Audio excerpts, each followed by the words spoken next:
Hello mga kaibigan, pagpalang araw sa ating lahat. Nagbalik naman po inyong kagimat ni alias Pugi.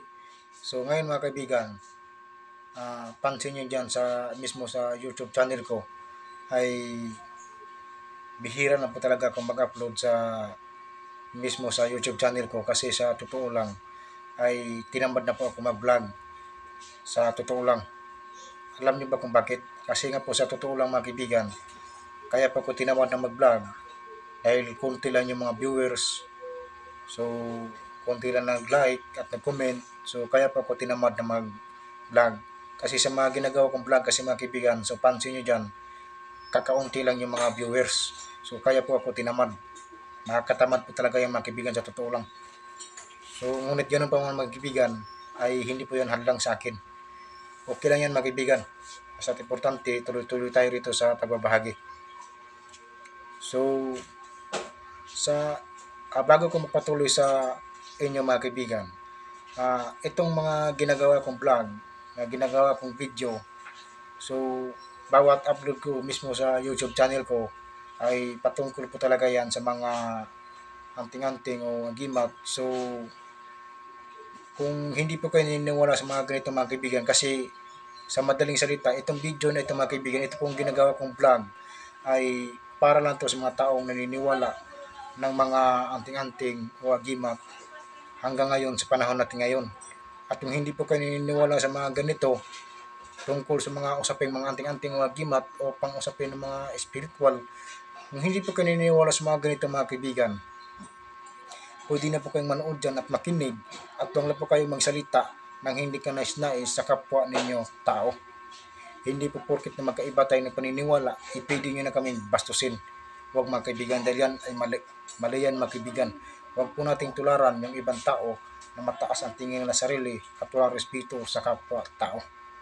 Huwag mga kaibigan, dahil yan ay mali. Irespeto pa rin po natin ang bawat isa sa atin para walang gulo at walang debate na magaganap. Kasi sa panahon natin ngayon mga kaibigan, ay bihira na lang yung mga tao naniniwala sa mga anting-anting o gimat. Lalong-lalong na dyan yung mga ibang relihiyon. So yung ibang relihiyon pa nga dyan, kinukontra pa nila yung mga anting-anting o gimat.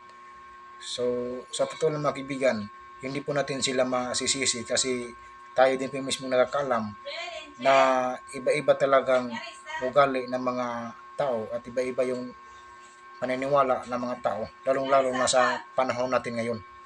So, yun po ang ano ko sa inyo mga kaibigan.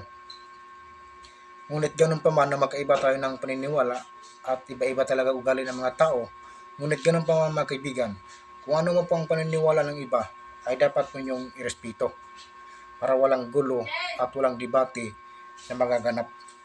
Respect na lang sa mga taong naniniwala sa mga ganito hanggang ngayon sa panahon natin ngayon. So, naintindihan ko kayo mga kaibigan kung bakit hindi kayo naniniwala sa mga ganito. Kasi hindi naman ninyo napatunayan yan sa inyong mga sarili kung gano'n ba yan katotoo. Yung mga anting-anting o agimat. So, naintindihan ko kayo mga kaibigan. Kung ano pong opinion ninyo sa mga taong naniniwala sa mga anting-anting o agimat, so, respect na lang sa mga taong naniniwala sa mga ganito. Respect na lang mga kaibigan. Kasi sa panahon natin ngayon, ay bihira lang po talagang naniniwala sa mga ganito. So, sa totoo lang mga kaibigan, inuulit ko po sa inyo, itong mga ginagawa kong video, mga ginagawa kong vlog, ay patungkol to sa mga anting-anting o agimat. Ngayon, kung interesado po kayo, ay pwede po kayong manood dyan at makinig at huwag na po kayong magsalita nang hindi ka nais-nais sa kapwa niyo tao. So yun po ang ano ko sa inyo mga kaibigan. Sana nagkaunawaan tayo, nagkaintindihan tayo. Dahil itong mga ginagawa kong video, mga ginagawa kong vlog, patungkol to sa mga anting-anting o agimat. So yun po mga kaibigan sa totoo lang.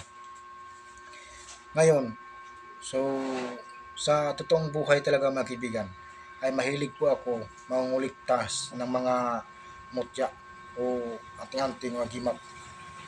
So pansin nyo dyan sa mga pinupuntahan ko ng mga lugar, kapag nakikita ko ng mga kuiba dyan, ay talagang pinapasok ko yan. Hindi ako magdalawang isip. Kahit gano'n pa yan kaliblib, ay talaga pinupuntahan ko yan. At kapag nakakita ko ng mga kuiba dyan, ay talagang hindi ko nilawang isip na papasokin. Talagang pinapasok ko yan mga kaibigan, kahit hindi dito yan sa probinsya ng Masbate. Kasi dito sa probinsya ng Masbate ay bihira lang yung mga kuweba rito, sa totoo lang. Dahil pinupuntahan ko na yan. Pansin nyo dyan sa mga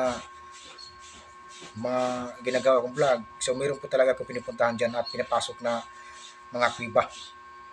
So yun po mga kaibigan, dyan pa ako naghahunting at naghahanap na at nangungulikta ng mga iba't ibang klase mga mutya.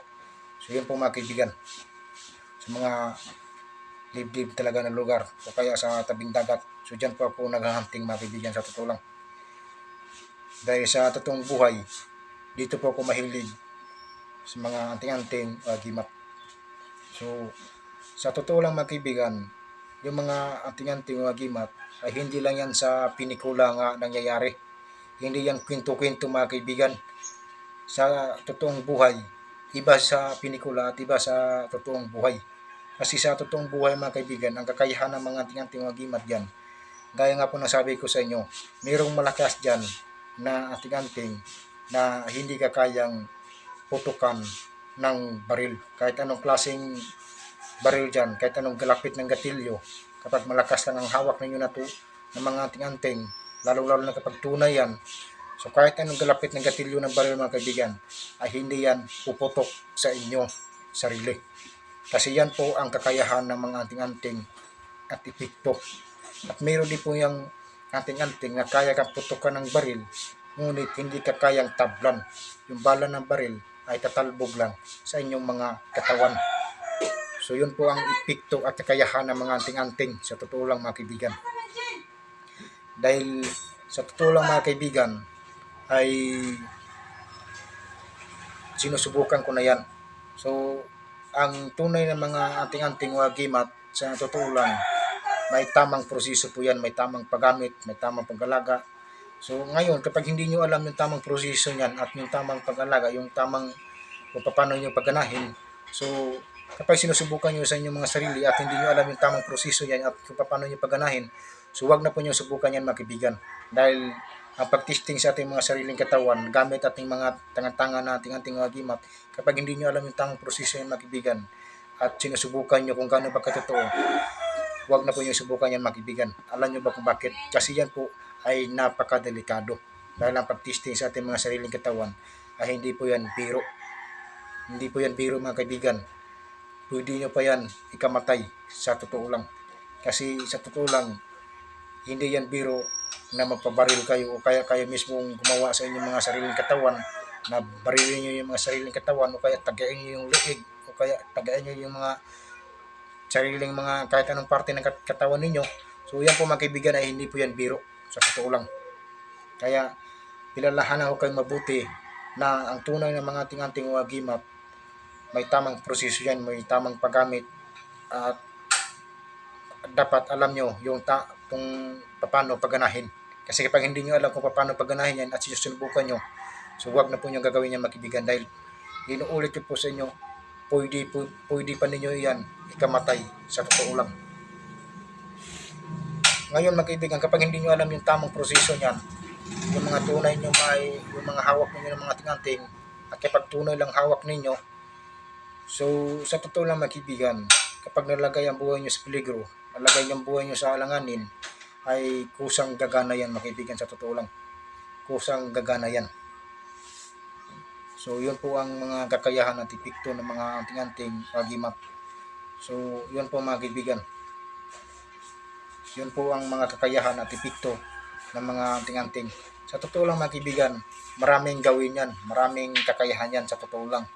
Ngunit, ganun pa man, isipin nyo mabuti, may anting-anting lang tayo gimat sa ating mga sariling katawan. Ang pinaka-importante sa lahat, doon pa rin po tayo manalangin at mananalig sa Diyos ng taas puso.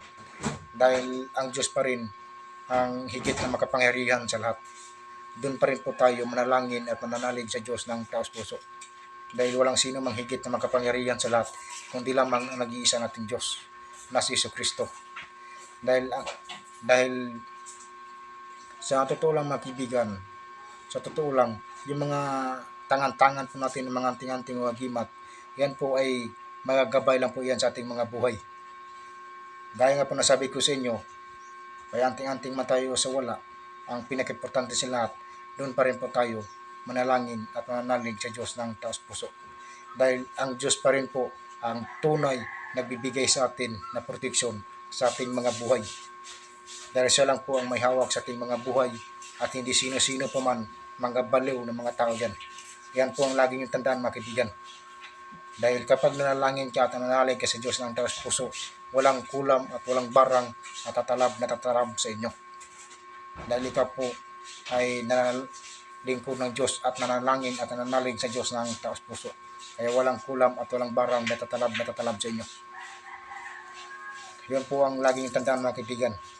Dahil bawat ginagawa kong video, bawat upload ko, ay may paalala yan. Hindi yan mawala-wala. Dahil paran po yan sa inyo. Yun po ang laging tandaan mga kaibigan. Dahil yun po yung mga ating-ating wagimat. Bagamat maraming gawin yan, maraming kakayahan. Ngunit ang isipin nyo mabuti, doon pa rin po tayo manalangin at mananalig sa Diyos ng taos puso. Dahil ang Diyos pa rin po ang tunay na nagbibigay sa atin na proteksyon sa ating mga buhay.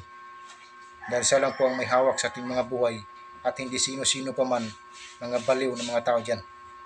Yan po ang lagi niyong tandaan mga kaibigan. Dahil yun po yung mga anting-anting wagimat na pinapakita ko sa inyo o kaya nakikita nyo sa mga ibang vlogger dyan o kaya sa mga pinapanood nyo sa TV. Yan po nakikita nyo ngayon mga kaibigan. Yan po ay gabay lamang sa ating mga buhay. Kaya yan po ang lagi niyong tandaan. So inuulit ko po sa inyo mga kaibigan, pagpasensahan nyo na kasi bihira na ako nag-upload sa YouTube channel ko, bihira na ako nag-vlog kasi sa totoo lang, tinamad na po ako na mag-vlog. Kasi sa mga ginagawa kong video, sa mga ginagawa kong vlog, konti lang yung mga viewers at konti lang yung nag-like at comment, o kaya po ako tinamad. So pagpasensahan nyo na mga kaibigan. So hindi ko napabayang video ito. So kung nagustuhan yung video na ito mga kaibigan, paki-like and subscribe at click notification bell para lagi kayong updated sa mga susunod mga video. So inuulit ko po sa inyo mga kaibigan, kung meron po kayong naririnig na ingay o kaya sa tilawak ng manok kasi sa mga ginagawa ko kasing video, medyo maingay, meron kayong maririnig. So pagpasensyahan nyo ng mga kaibigan kasi tayo din po mismo nakakalam na hindi na po tayo ang nabubuhay dito sa mundo. So kaya pagpasensyahan nyo na kung meron kayong maririnig na ingay sa mga ginagawa kong video. So hindi ko napabayang video ito. Magkita-kita tayo sa susunod kong video. So take care to all and God bless you lahat and thank you very much. Ako ay yung agimat ni alias Pugi.